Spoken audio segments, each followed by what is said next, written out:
Uh, Other people, other people would like to comment, other members? I'll move on then. Let me just add my comment, which is, we've noted the points from Director Hutchins, and please thank him for, looking at this and sending this message back. We always appreciate that, we work with Public Works, but we are an advisory committee of the County Council. So thank you for making that distinction. Anyway, if there are no other comments, let's go to Crab and Bill Grant's status. Yeah, the raise grant has moved forward. We have the letter that was at the farmers market ready to go. I have a call into Congresswoman Del Benny's office to ask if she would like to deliver the letter to Secretary Buttigieg. I think that would be better than just having it sent off in the mail. Mm-hmm. If she's unresponsive, I will call Rick Larson, who I can call personally, and ask him to do it on his old district's behalf. And Rick still stays in contact with us about Lummi Island and Birch Bay issues, even though they're no longer in his district. Mm-hmm. Mike, you have a question? Roland, I just, been reading a lot about this in the last 2 weeks, putting together letters. Larson still represents a huge constituency that is impacted by the ferry. Yes, so he's in our district, literally on the island, but he's got Whatcom County, basically. Yeah, he has much of Bellingham and many of the people who live on Lummi Island work in his district, and he's well aware of that. We don't know what's going to happen with the census, if Lummi Island will be shifted back into his district or not. We'll see how that goes. That'll be years to come. But so we have plenty of time. It's not till November when Secretary Buttigieg is expected to make those decisions. Roland, along those lines, would you suggest, this is Raymond, would you suggest that we reach out to Del Benny ourselves as individual LIFAC members to send an individual request to her office? Would that be helpful or inappropriate? No, that'd be extremely helpful. Absolutely helpful. The more people who are north of Bothell that call her to remind her that, we collectively, the community, Public Works, need her help here, could only help. Okay, thank you. We'll address that further, Raymond, down on the letter writing, because that's part of it. Perfect. Okay, but this, I think we were talking a phone call maybe, so. I think this. Yeah, a phone call letting her know that I'm contacting her community liaison folks about this letter from the community. It's kind of an additional contact from your letters, because I think LIFAC should be sending letters to the congressional delegation as well, to ask, plead with them to reach out to Secretary Buttigieg to approve this, lifeline ferry for you all. So you're recommending a phone call and a letter from LIFAC members plus whoever else we can mobilize. Is that Yes, correct? Yes, sir. Okay. And the deadline for this is, say, the next 2 weeks? No, you probably have about a month. No, I mean, she needs to schedule a meeting with Buttigieg. Oh, yes. Yeah. We want her to schedule a meeting and try to get there as quickly as possible. Your letters to Buttigieg and then can happen, anytime in September, mid-October. You'd like that. We like it to time it so that it's happening when he has the applications in front of him. So right. Put the pressure at the right time, as it were. So I can say, in terms of Del Benny or Larson, we ought to be writing or phoning within the next 2 weeks and letting them know that it's November we're aiming at, or what? Just want to make sure so we can sort of do a little, I would in the House of Commons, they have whips, and we're the whip party here. Right. I would suggest that they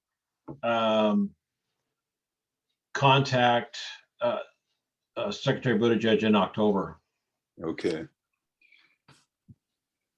Oh, so I'm going to jump in here because C and D are tied to what we're talking about, Charles. Mhm. In the research I've done, it can go even beyond a letter and a phone call. For instance, under Senator Cantwell's on her website, you can share your thoughts.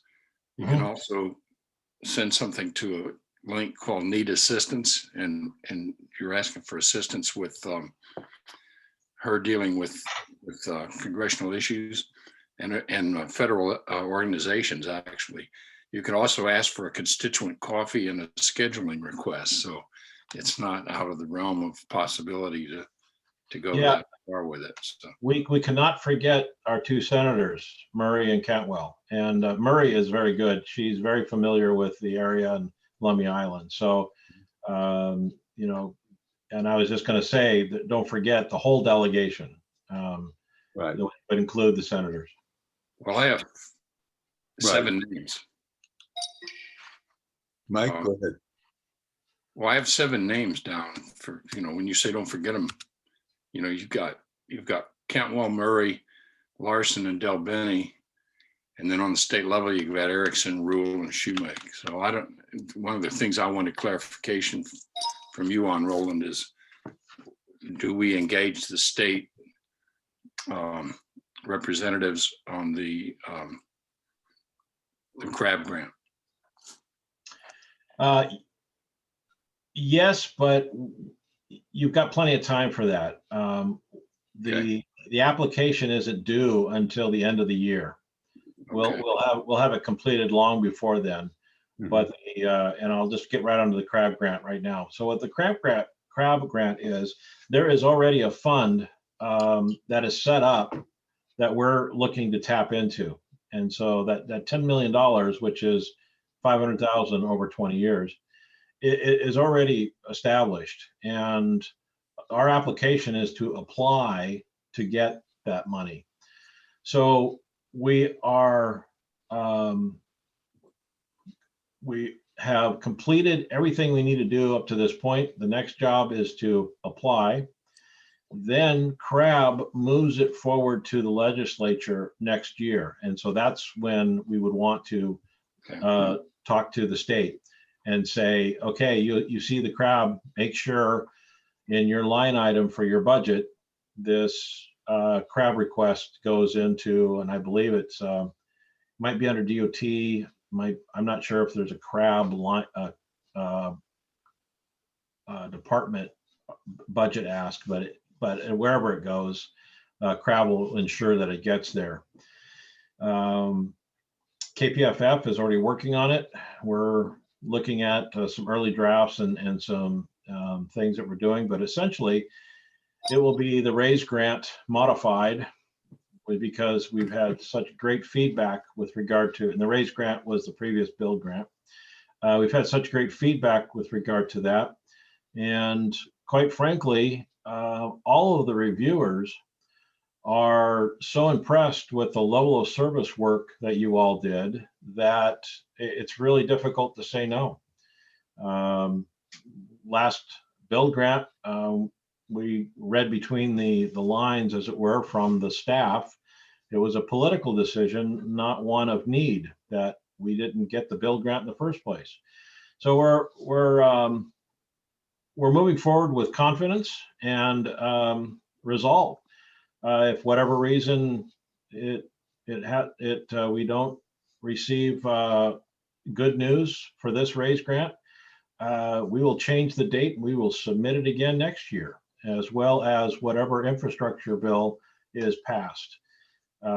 We've already done the work that the House and the Senate are debating with regard to some of the issues on what do we talk about with infrastructure. And that is based on need and based on level of service work and that sort of thing. And well, we've done that. We've shown all of that. We have our math, and it's lengthy. So we're very confident. We're going to continue to move forward. Roland, So that- I have a question. I have a question for you. This is Rima. Mhm.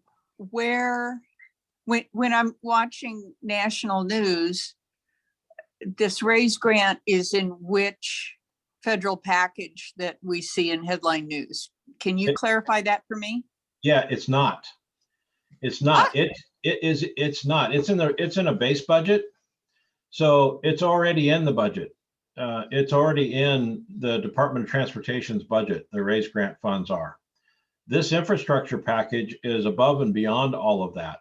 So they can play politics and ping pong it back and forth for the next 6 months. It will not affect our ability to move forward with the raise grant. Thank you for clarifying. Thank you very much. Yeah. Believe me, if it was tied to the infrastructure grant, we would be writing a lot more letters and a lot different letters, and I've already sent out a dozen already. So,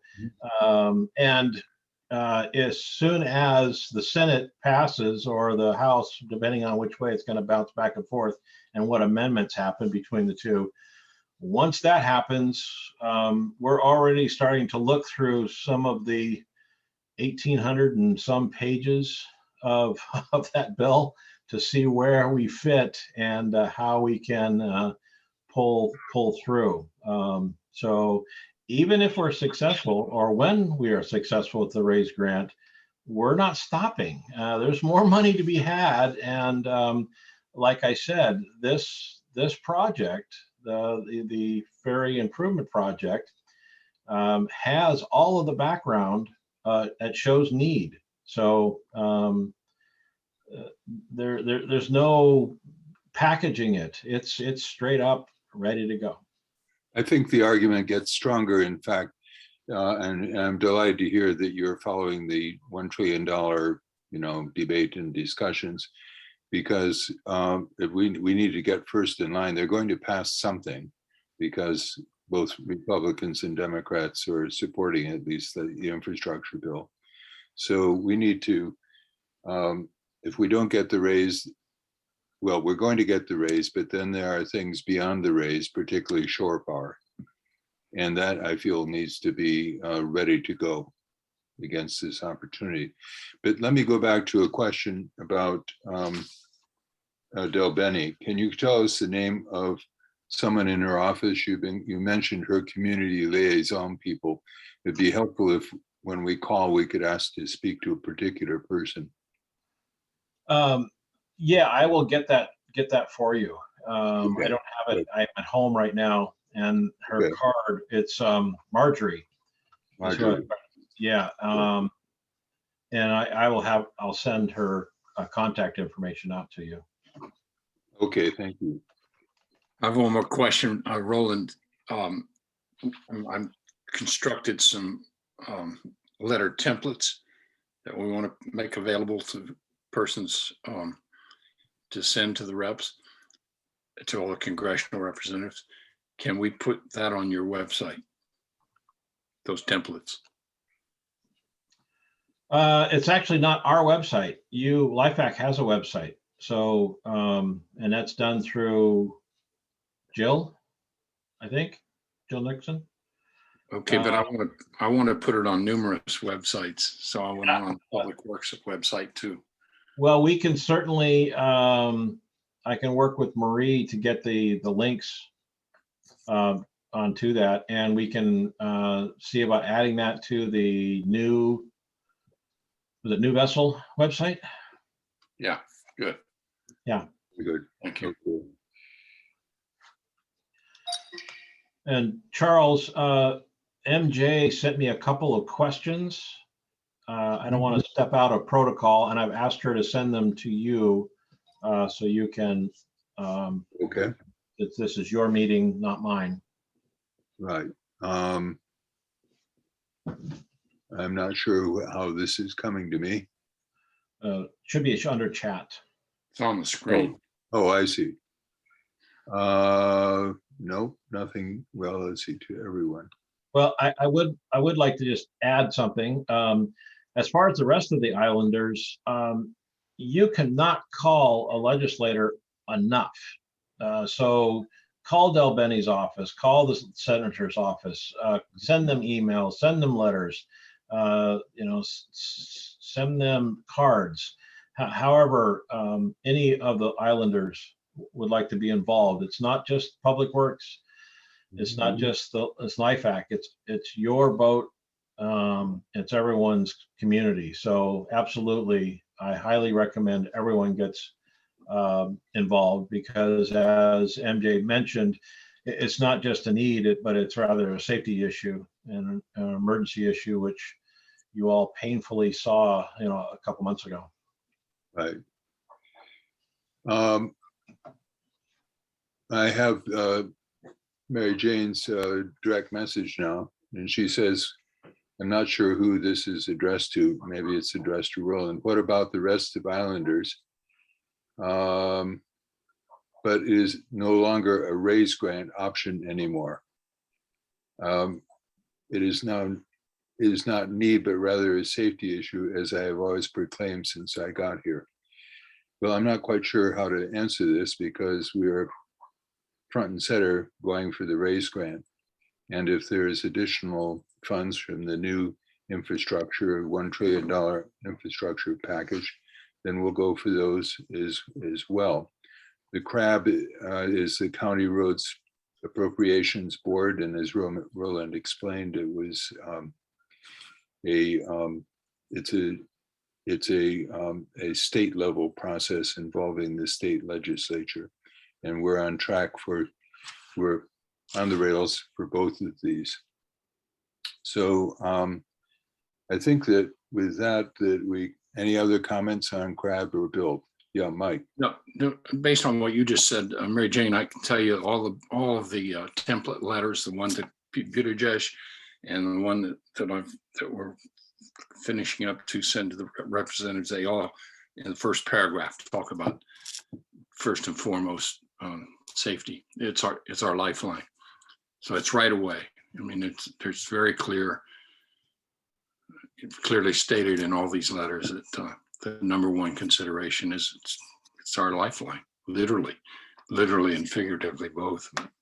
And if you go back to the 2017 County Council resolution that set us on this track, attached to is the level of service, and the front and center in the level of service is safe operation.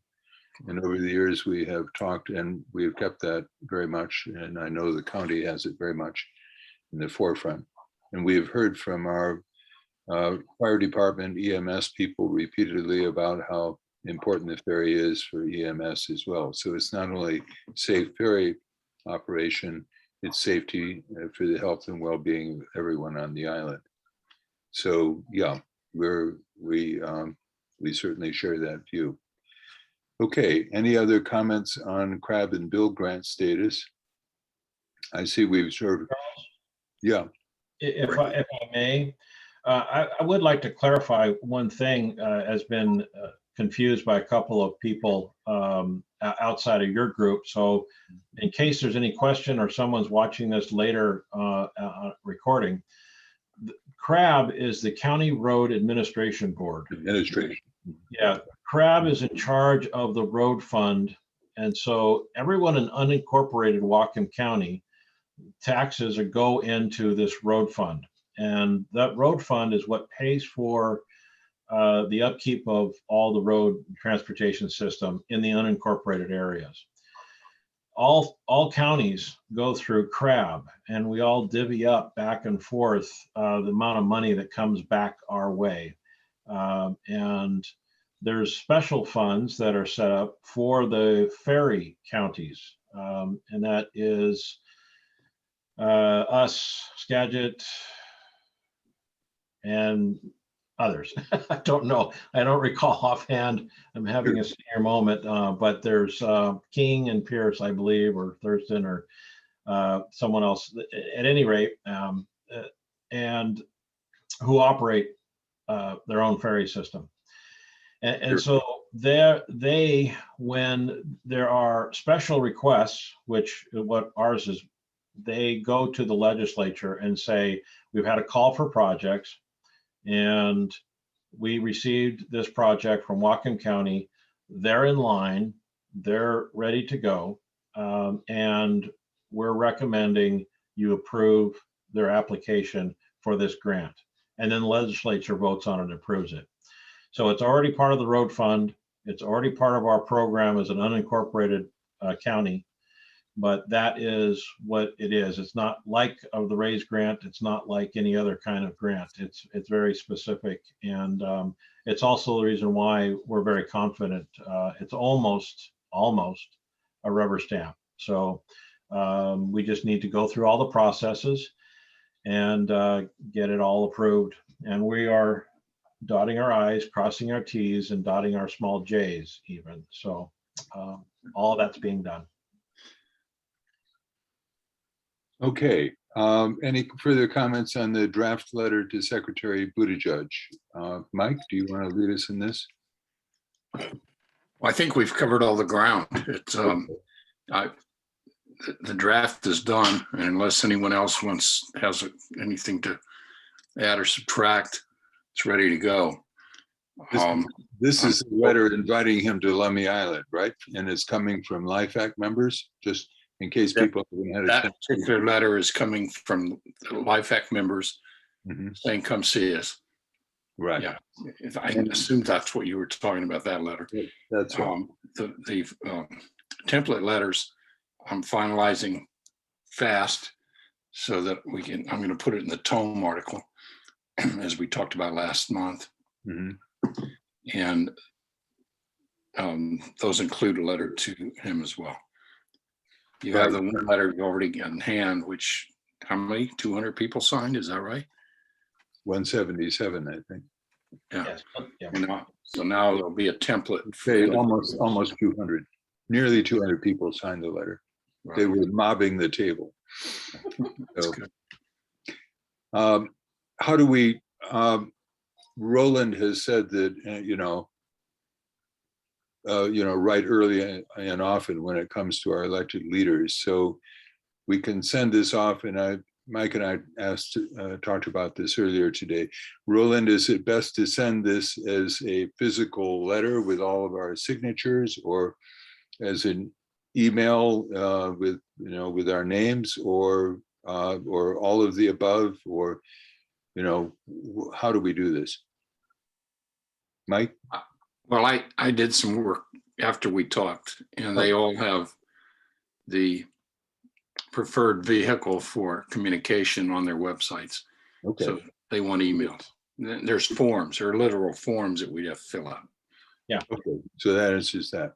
So the Okay. templates So will have. we should agree on the letter, right? The LIFAC members, because our names are going to go on it. Correct. So have members had a chance to look at the letter? Do you, now's the time to comment on it, perhaps not? This is Rama, and I guess I actually You're cutting out, Rama.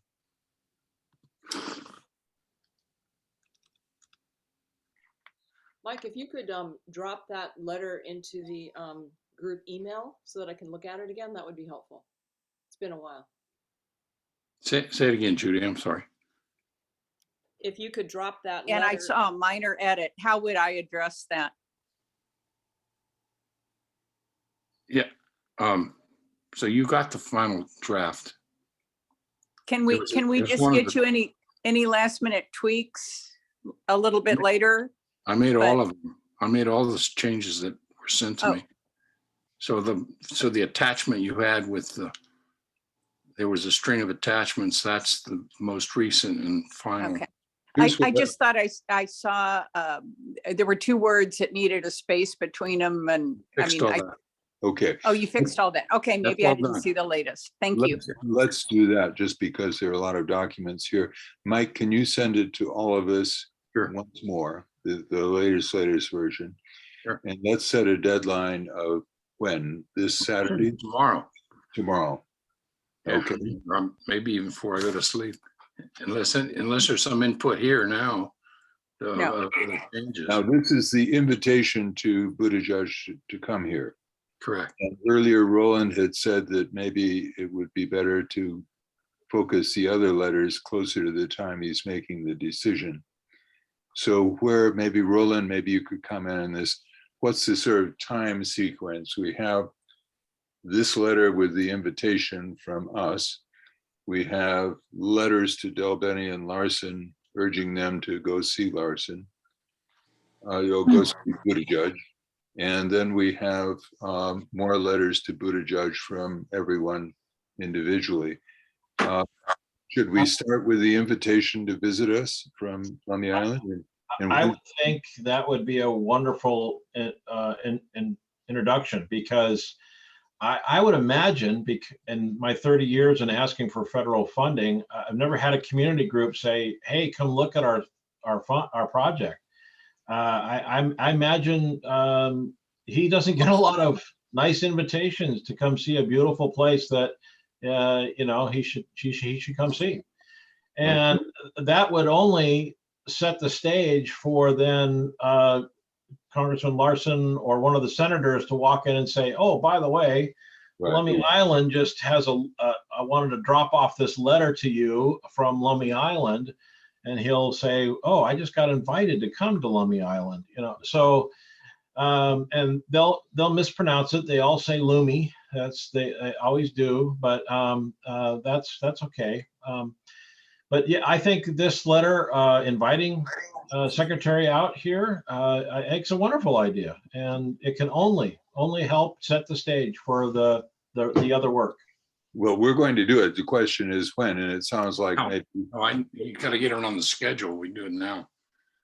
okay. Then maybe you want to look at the Transportation Department website to see if they are similarly set up, or whether a letter with our signatures would have more impact or whatever. Do you want to do that and get back to us? That's done, yeah. Okay, great. Right. Well, can we approve a general draft of the invitation to the letter tonight, and then get you your any final edit thoughts tomorrow morning? Again, mine was just very, very minor. Would that work, Mike? Sure. I mean, what I'm hearing is agreement to go ahead and send the invitation Okay, Well, ASAP, right? Am I yeah. hearing that? that's what we're getting to a consensus on.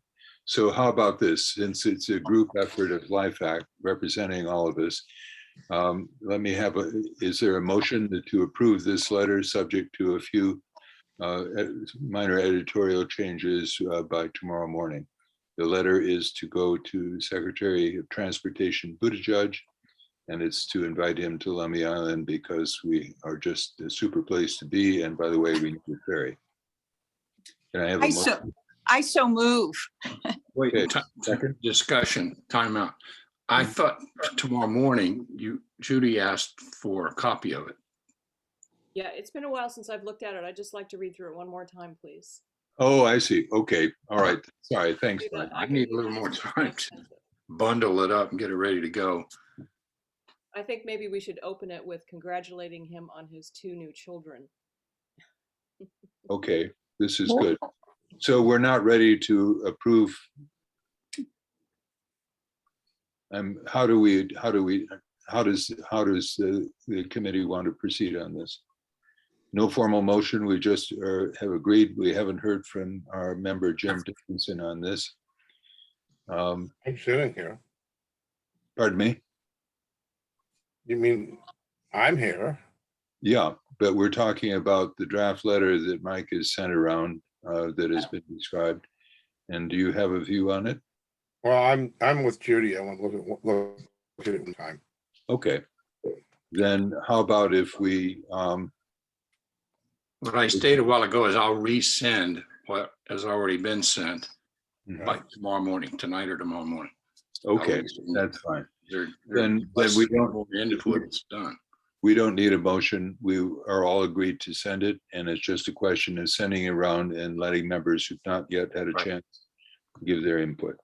Okay, so we can say informally, we're going to send this letter, we're going to send it very soon, like within this week, after a final round of edits and so forth, and it will carry all of our names.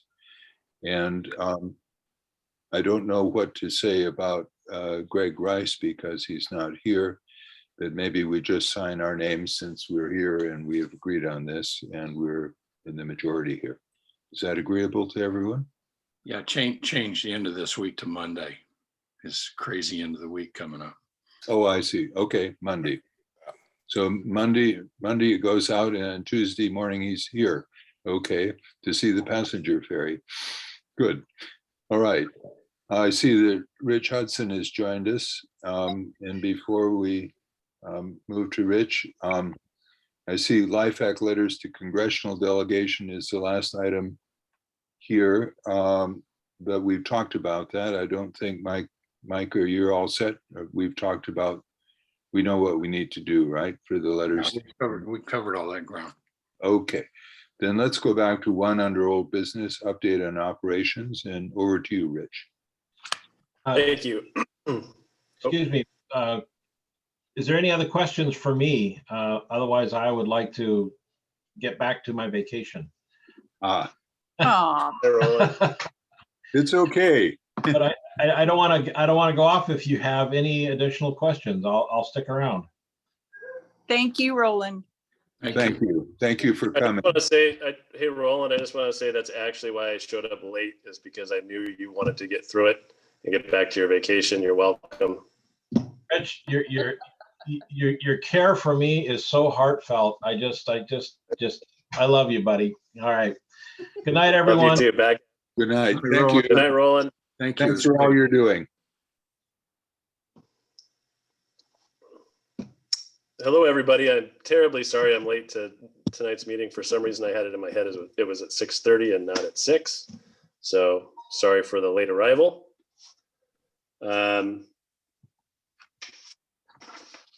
So I'll jump into, I guess the first thing it's not on the agenda, but I wanted to just talk about briefly the steering outage we had on Friday, August 27th. I don't know if you guys recall, but the last time we had a steering problem, we had one new rudder feedback unit we installed, and then I had a technician from Bellingham came out, and he kind of cannibalized another one, got everything to work. We all thought it was going to hold up, and it didn't. So at any rate, now there are 2 brand new rudder feedback units on the Whatcom Chief, one on either end. I don't see no problems on the horizon for a long time to come. We're also working on plans to later this year install a backup steering system, as well as maybe do some things in those steering spaces to help those rudder feedback units survive that harsh environment that they're in. Does anybody have any questions on that? Is the harsh environment, I mean, before you had an analog system, but it managed to live in that space for decades. Yeah, and it also was problematic. And the analog system, the rudder feedback units for that system were also in those spaces that are not conducive to having electronics in. It was my understanding when we upgraded to the digital system that those rudder feedback units were essentially waterproof. I mean, the literature that I read and some of the videos I watched showed them functioning no problem, totally submerged in water. Well, the issue we've come to determine is that one, the boxes themselves are aluminum. The screws that hold the cover plates on are stainless. Stainless eats aluminum in that environment. It's just degrading the threads and making them not waterproof. So we're working on all that. Rich, for the record, one thing I noticed missing from the previous report you gave, which is detailed in an attachment, is when was that change from analog to digital? Oh gosh. Ballpark. It was about 3 years ago, wasn't it? I want to say it was, I think Jim's right. I think it was the 2019 dry docking at Foss Shipyard. Thanks. Okay, well, thank you for being on top. I want to ask a question here. Go ahead, Sure. Jerry. A couple. The backup system, what is that going to entail? The backup system won't be a full follow-up system. It would just, it would basically be an electric over hydraulic system, which is super common, as you know, Jim, on most fishing boats. Yep. So that's the backup system we're looking at. So basically it's semi-manual, I guess you'd call it. Correct. Now, is the new boat getting that also? The new boat's going to do one better. It's going to have a full backup on both. That will be a full, full backup steering on both ends. So to answer your question in short, yes. Okay. And any other questions on this? If not, please continue. So on the agenda, we've got the Santa Can over at Gooseberry. That seems to be working well and staying fairly clean, unless anybody has had any other experiences that I'm not aware of. The cost of Rich, did you have a debriefing on that after you had a 3-week trial period, or, from holiday to holiday? Not 3 weeks, I'm sorry, 3 months. Was there any kind of report or feedback? Or... Yeah, I mean, I think people like going to the bathroom, and also the report is that it's staying relatively clean and not being vandalized, which I think is, if that would be pretty clear if that was happening. I haven't seen it. I don't know if anybody else has. So it seems to be going pretty well. The cost of the Santa Can, with hand sanitizer, and it gets checked twice a week and cleaned, my opinion is a pretty good deal. It's about $390 a month, which turns into just, under $5,000 a year. So, I mean, I think that I know our ridership's up. I think our fare box recovery is also up.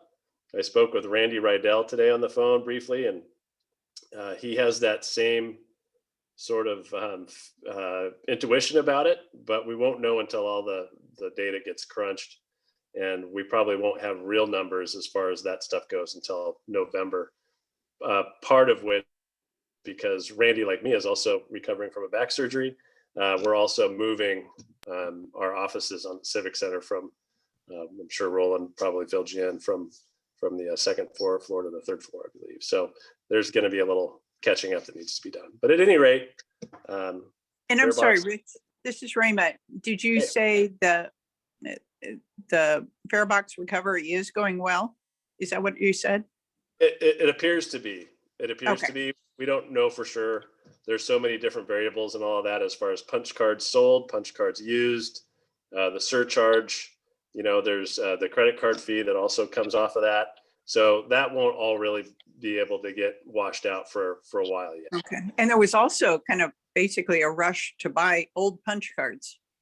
So I wonder how that factors in. Yeah. Okay. Yeah, and there was, and even though I'm sure everybody's noticed that traffic is way up, like dump trucks, concrete trucks. But in 2020, when COVID came down on us, I remember having a conversation with Randy saying that there was basically like a 60% credit of truck punch cards that hadn't been used because, everything just kind of came to a halt. So there's all these things to sort of that play a role, but, we will get some better optics on it come November. Remind us, what is in November? Is that when they do the annual calculations? No, it just gives us enough time to kind of compile the information and start looking at it just through our natural process. Oh, I see. Okay. To get through the summer and whatnot. It's Mike. I'm sorry to keep on this. It's the Santa Can's a topic. I recall in May, you talked about there'd be the trial period, so to speak, from holiday to holiday and through dry dock. Mm-hmm. My question was, what has county done formally to evaluate that? And because you talked about if it went well, could become a permanent fixture. I think that was the formal evaluation is it hasn't been vandalized and it continues to not be. So we're going to keep it for now. Even after dry dock? Correct. Good, thank you.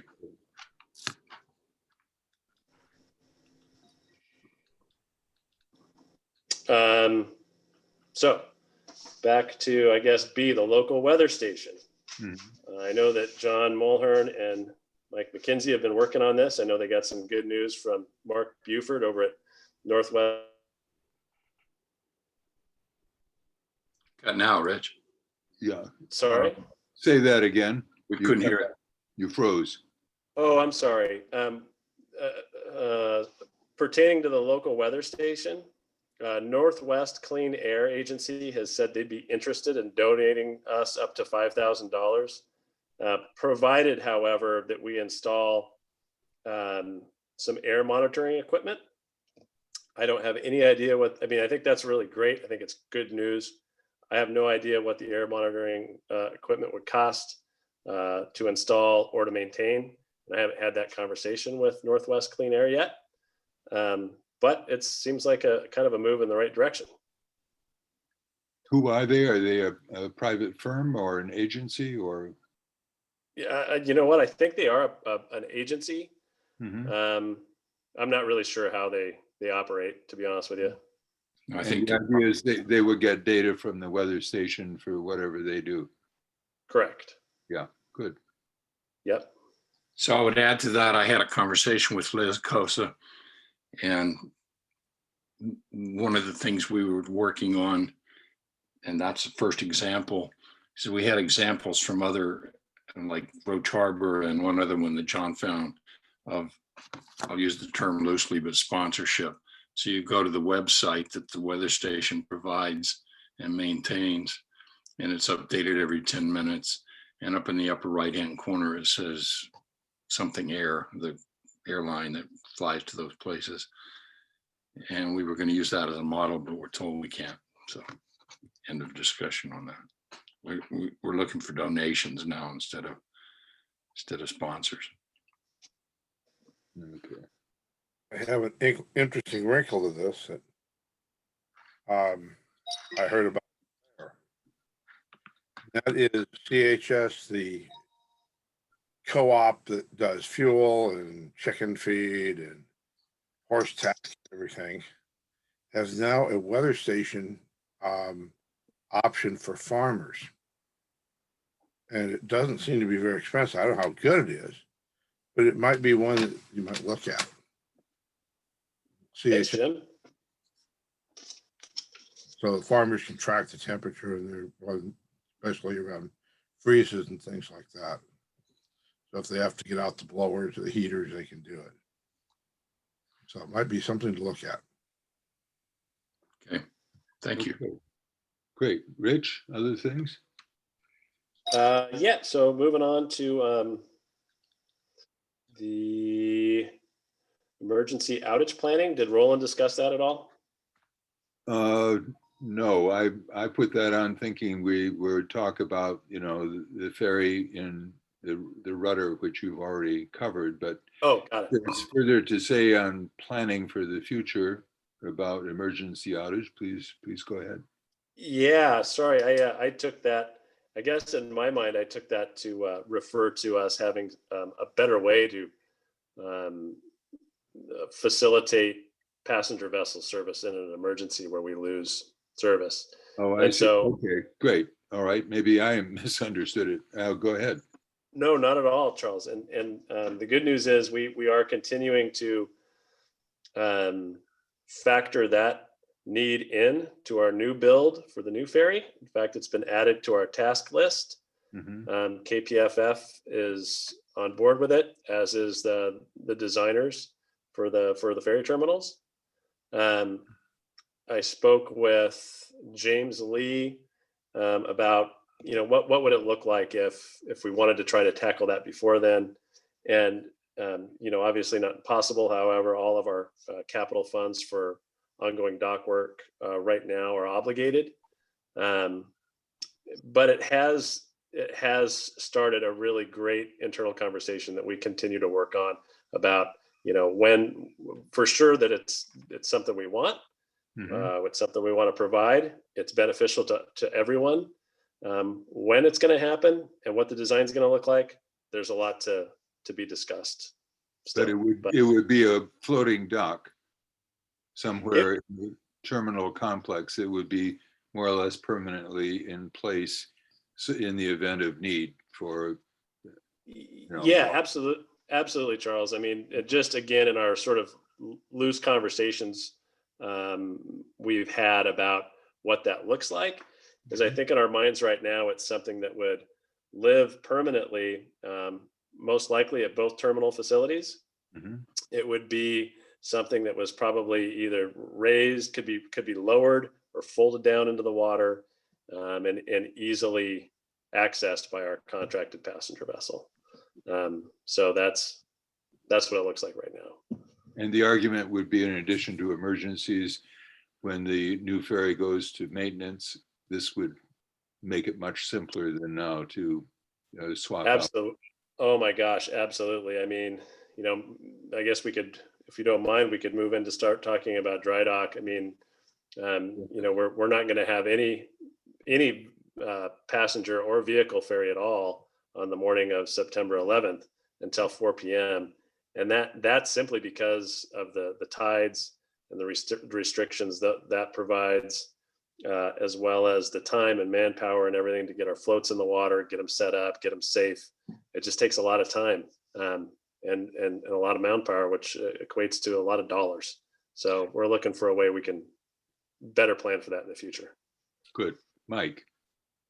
Yeah, Rich, I got an email from a constituent asking what is the county's obligation in situations like the one at the end of July in terms of getting transportation. You covered some of that, the decision making and timing and all that, but what is what's the law on the county's obligation to get people across There is when the ferry's out? There is no law or written law or obligation. The obligation is that we're obligated to provide the service. Obviously, we take EMS service. We take kids going to school into account. We take people needing to get to their jobs, to their doctor's appointments. It's all really important. There's not like some 24-hour deadline. A lot of those factors that take place are going to be the time of day it happens, the day of the week it happens, what the weather's like, how soon we expect relief for repair to get back into service. I mean, I think the sort of the understanding is that we've got about 24 hours, though I don't think we've ever had to go 24 hours, maybe a couple of times, but there's nothing, there is no letter of the law to follow other than our own obligation to provide the service. I probably used wrong choice of words because that's what I was asking. What, the ferry operates under a law, right? County has to provide that way for us to get to and from the island.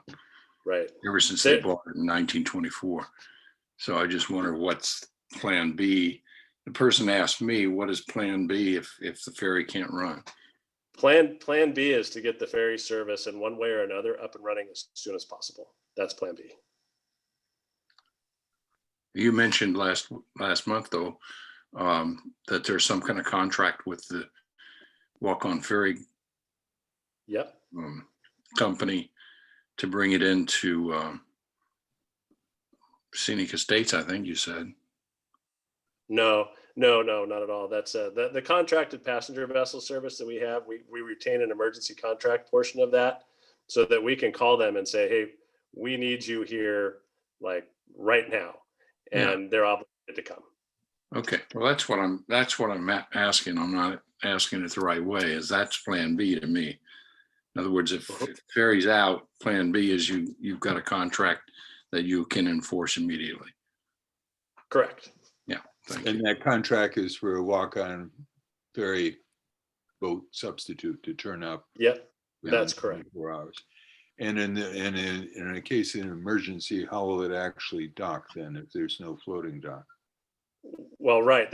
So that adds to the other piece of it, which is when we have to weigh and measure sort of the risk versus reward for everybody, which is if it looks like we can get the ferry fixed under 24 hours, and let's say it's a Saturday night, well, then we've got to call everybody back from Public Works on overtime to get the crane ready, to look at the tides, to bring back the bridge crew and the mechanics, and staff up, get everybody out there, launch the floats just like we do for dry dock, get them all set in place, and then the passenger vessel shows up and begins service.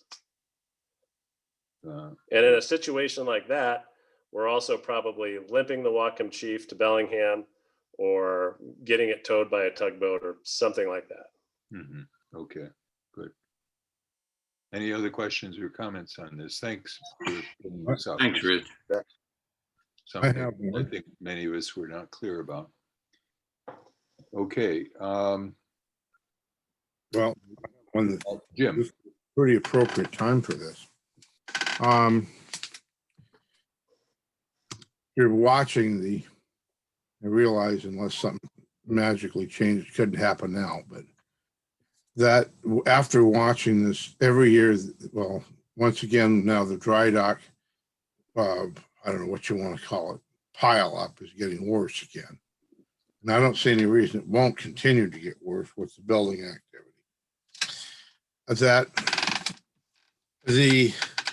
I got on the phone and called my friend Captain Dave Mazer of the Trek. And I said, would you be willing to come in for a few days to pick up this extra slack, pick up the slack on the backups? And he said, yeah. He said, I could. He says, as long as not with anything that I've already gotten booked. And apparently they're doing fairly well right now with bookings. But he also said that one way or another, he is going out of the business, but not to despair, because a local organization is taking over the boat and will be using it the same thing that he's been using it for, and also advertising, and it could very well be available. And I can't really say who it is, but they're well known in the spirits crowd. And so it might absolutely be there. The boat is a tremendous, even if you don't use it as a car ferry, it's a tremendous passenger boat. And that's what it's been being used for. They've been running, I guess you call it tailgate deck cruises up to the University of Washington for football games and other stuff. And it is about the most maneuverable thing I've ever seen. I watched him walk it sideways out of a berth in Seattle and clear the other boat and then put it in gear and drive by it. It's that I think we need to be looking at that, especially if this next year comes up, because I'm seeing that this sort of absolute jam up on these times around dry dock is getting worse. It is once again getting worse, and I don't think it's going to change. And it, as it is right now, in fair weather boat, it can land and load cars. So anyway, that's just what I was saying. And it's just something I came upon with today. And I don't believe we don't have time this year, but in another year, it might be something really good to look at. I am glad you brought up the long lines, Jim. I'm super proud to report to the crew that the crew that's on day shift this week, which they're going to be doing on all week, is they sort of made a internal commitment to themselves that they would run continuously. And this morning they went to work and they did 15 trips back to back. So that's 30 trips across the water. They took about a 15-minute lunch break and they took about a 5-minute break. And the reports I got from the ferry line is that no one was waiting for more than 3 ferries. So at the very worst part of the day. So please make sure when you guys are going back and forth that you maybe take note of who's working on days like that and thank them. I think that'd go a long way. Can I make a comment here? I was going to Sure. try to make this comment earlier, and this is probably a very good segue to make it, but I was going to bring this topic up, and what I was going to ask is that if Public Works could look at changing their policy for ferry schedules for either some period of time prior to dry dock, so that, I mean, what you're talking about, Rich, is that this particular crew is doing this, but I think that we should adopt a formal policy that for either 1 week or 2 weeks or 10 days prior to dry dock, that we up the ferry schedule, and make that known to ferry ridership and businesses that struggle to come out here to do work and get off the island. I watch some of these poor contractors sit in lines for hours and hours, and we all know that costs them a lot of money. In addition to the burden for folks that live on the island that are trying to prepare for dry dock. The other instance that I think it would be good to look at this is in the morning hours prior to the Wednesday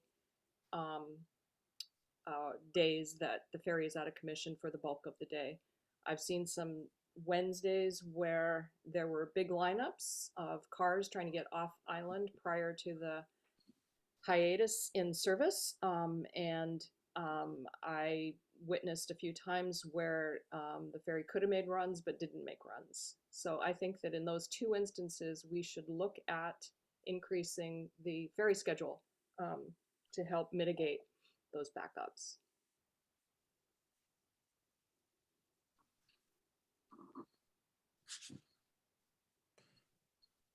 I have to agree with Judy.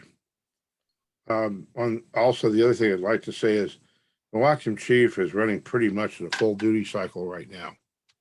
And Hey, Judy, you know what? That is noted. I don't think it's a bad idea. However, we are obligated to a union contract.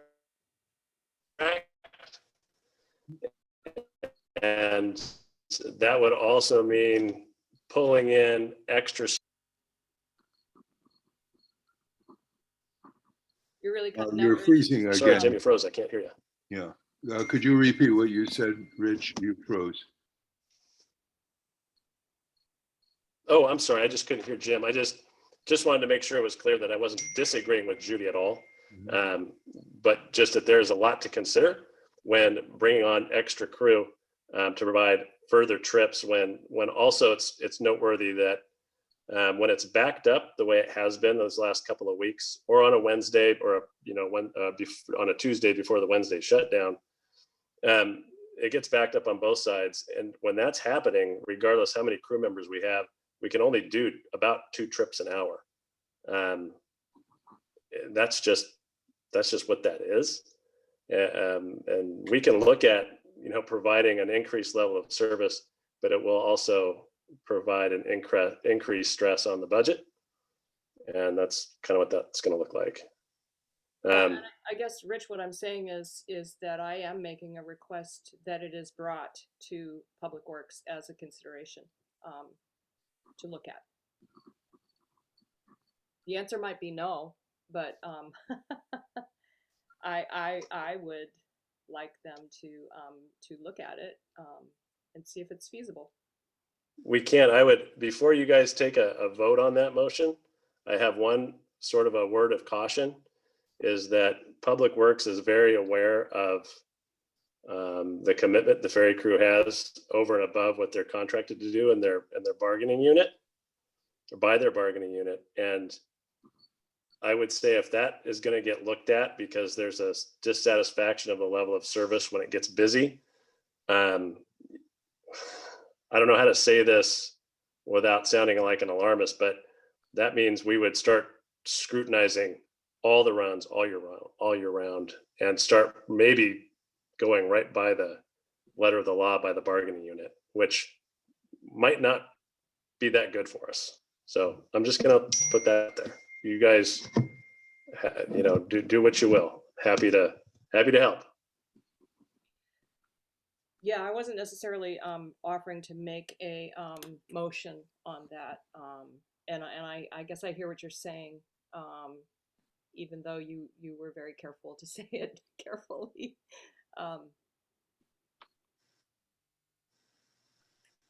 Yeah, well, I don't know what to say about it then. I guess maybe I need to learn a little bit more about it. Maybe you and I can chat about it sometime, Richie. And I think that's a really good idea.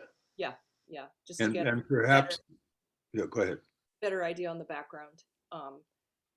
But at least identifying that it is a problem and that there is potentially a way to solve it is worth looking at, in my opinion. Just to summarize, we're talking, Judy is talking about two periods, say 2 weeks, 10 days prior to dry dock once a year, and then every Tuesday because of the schedule on Wednesday. And we could, Judy, we could put this on the agenda for our next meeting. And in the meantime, you could talk with Rich. And if there's more to be said about this, I mean, Rich has outlined some of the possible constraints, but it sounds like there's more to be said as we continue to track our level of service here. I mean, just before we leave this conversation, I want to highlight again what I said earlier, which is the ferry crew since 5:40 a.m. this morning, today, they ran full out. They did not stop except for 15 minutes for lunch and Mhm. 1 5-minute break to go to the bathroom. So, and the line was still really long. Mhm. At some point, it doesn't matter if you just run the boat totally full out continuously, especially this time of year, there's still going to be a line. Yeah, I understand that. Yeah. Okay. We'll talk about it some more. And Charles and Mike, for the notes, just to clarify, I'm talking about runs in the morning prior to the 10 a.m. Break on those Wednesdays, not the Tuesday before. I've never noticed any Oh, okay. Wednesday. Okay, fine. Yep. So, and So, okay, yeah. Wednesday, Like at 8:40 and, for instance, right? Got it. okay, Mike, you've noted this, so Yeah. we can straighten it out in the minutes. Okay, anything else about dry dock? I think that's, I want to say one thing.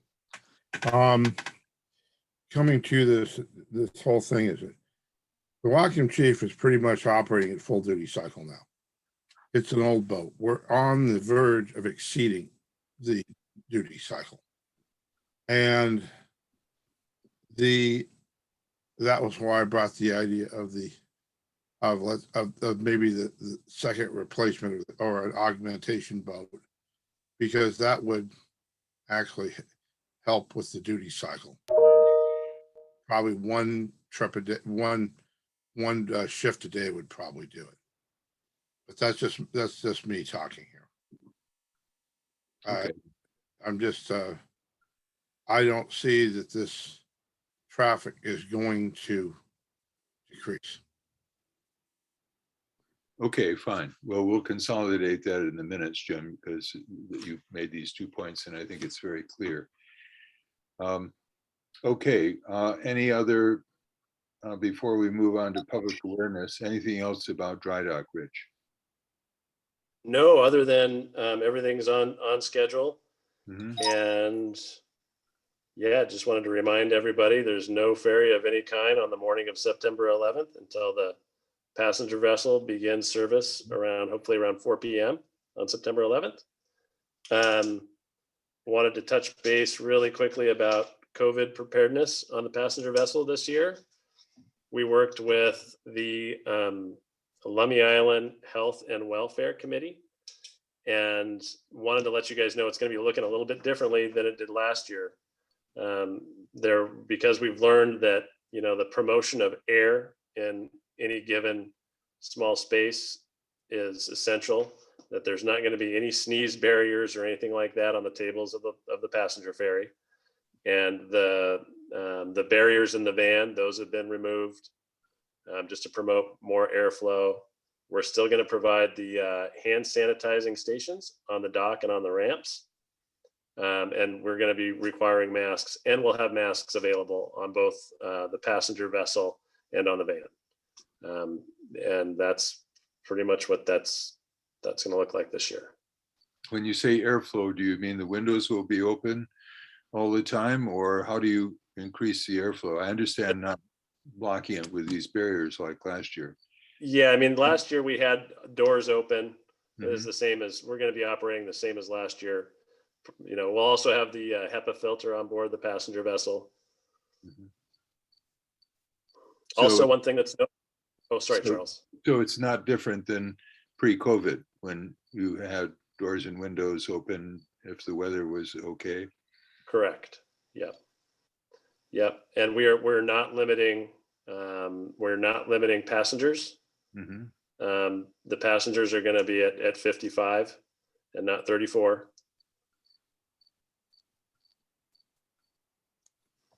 One, And you're relying on, so you're basically relying for your public health on this vessel on hand sanitizers and masks because there's no social distancing possible. There's no, yeah, correct. And there's no social distancing mandate. So that's what it looks like. And not only that, you know, the ridership is up so much. And then we also have the capital work going on at Gooseberry Point.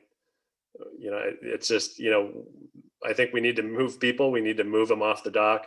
We need to move them in fresh air on the boat and get them where they're going and not congregate on the dock in a construction environment. So that's what we're up to this year. Rich, one question. Sure.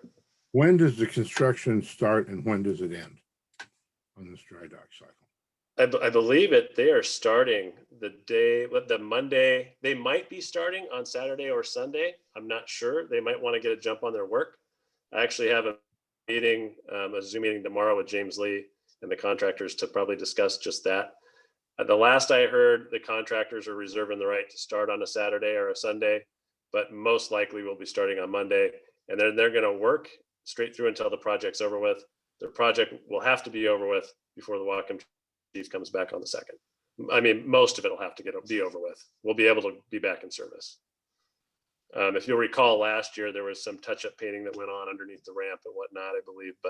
And I mean, maybe on the towers a little, but by and large, they were all done. I'd like to go back to this question of COVID and public health, which is, I think generally that the Public Works Department has done an excellent job of the clarity of your emails and planning and maps and so forth are very good.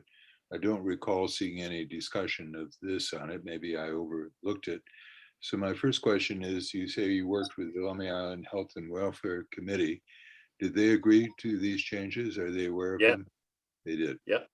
And how are you communicating these to the, ferry riding public? It's on the website. It's something to read on the website because Yes. most people won't read the website. They'll just show up at the boat and might be surprised to see that there were no barriers, etc. Yeah, and then in that case, it'll be the job of the crew to inform them why and what's happening. And the why is we believe in fresh airflow. Yeah.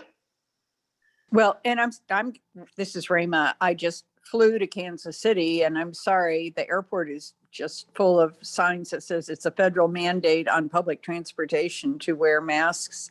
And there were no plastic barriers on the airplanes. And I mean, that seems to be how it is in terms of public transportation these days. And do people comply? Rema, did everyone were they all wearing masks? Much more so than last time I flew, yes. Okay. I would say what I saw was 98% of the people were easily complying and the others maybe were sipping a drink. Has Public Works consulted with the Whatcom County Department of Health about this? Yeah, we are in line with the health department. We're doing the same as any other transportation in Washington State. So the Whatcom WTA buses would look like this. As far as I know. Yeah. Yeah. Okay. Thank you.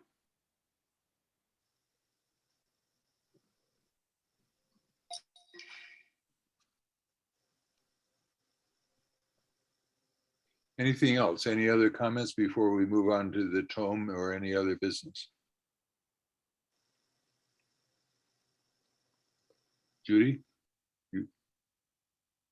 Oops, you're on mute. There you go. Sorry about that. I do have another question about dry dock, which is that several meetings back, we talked about moving dry dock back to May.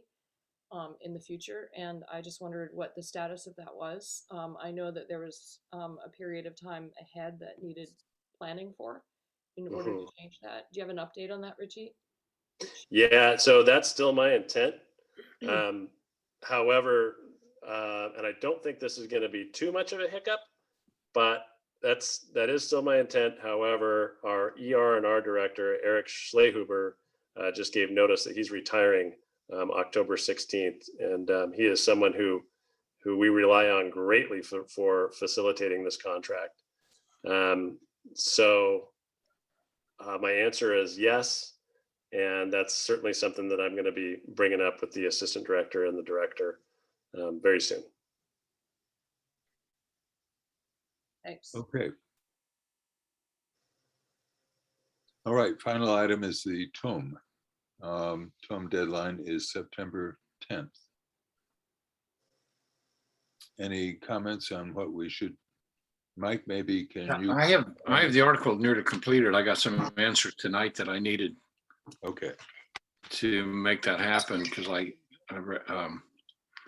Rayma asked me to do that, and it centers on the letter campaign. good. And then you asked to include, and I'm going to include how the public, like Lane and Bruce, found us through that invitation to get on our information email. So that'll be part of the. But what I don't know, Judy, you've done it. Rayma's done it too. I just write it and send it to Paul, or do you guys have to see it? I was just going to ask about that, Mike. Generally speaking, we run it amongst ourselves for any, edits or any potential omissions or anything like that. So Okay, if you were willing to do that, that would be great. sure. It's usually Charles and I and Rayma. Okay. Yeah, and I'm happy to do it. Rayma, I think, is excused. So, and Judy, so Judy, you and me and Mike. Yeah. Can finalize this before Friday, okay? With Mike sending us the draft and we'll respond in good time. Right. Okay, is there any other business? If not, it's 7:28 PM and One thing very quickly. One for Rich. Is this huge spell of repair that we've got on, is it likely, are we gonna get some respites from this? I'm sorry, Jim. I'm sorry. What's your question, Jim? In the last 2 years, we went after the docks hammer and tongs and did a bunch. Is that likely to now taper off a little bit, or? Well, yes. So now the steel work after this year, all the steel work and the painting projects for both terminals will be done. Next summer, what we're hoping to do is install the breakwater on Lummi Island.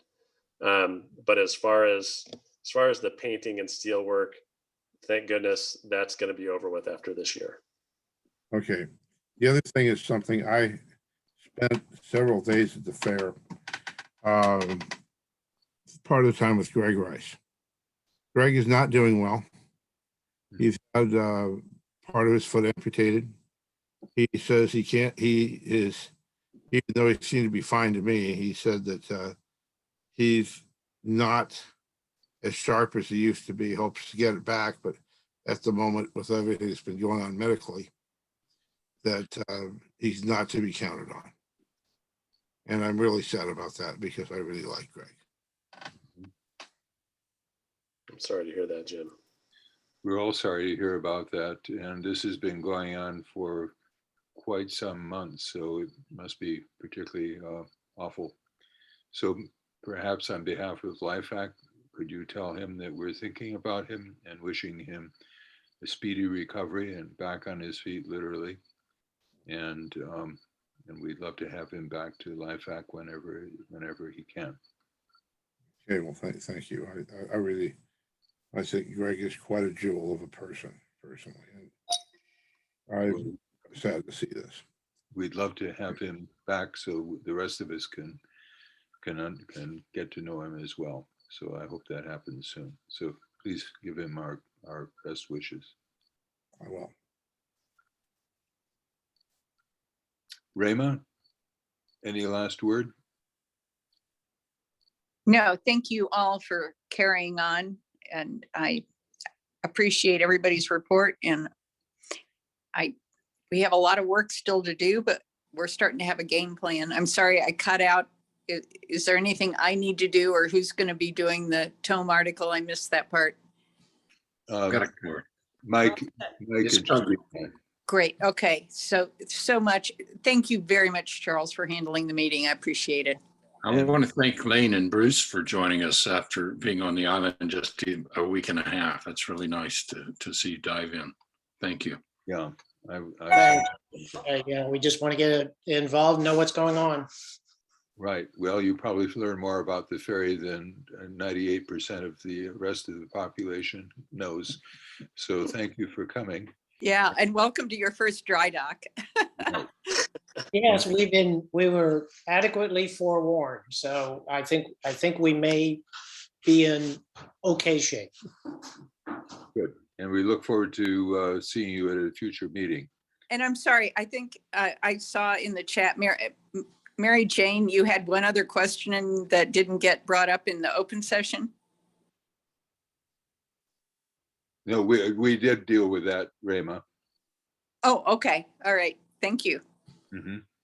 Sounds, And I didn't know if there was an additional question. Okay, thanks. no, I'm looking at it right now, and I think we've answered the point that she raised.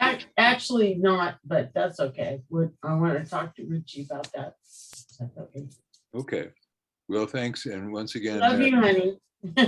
thank you, Mary Ross, for I'll be getting to you soon. thank you Miss for Nathan, it's letting here. us use your Zoom account. Okay. Okay, talk to All you see soon. each other in October. Happy Yep. Dry Dock. Cheers, everybody. Yeah, Good happy cheer. dry dock. Yes. All right, good night. Bye, everybody. Bye.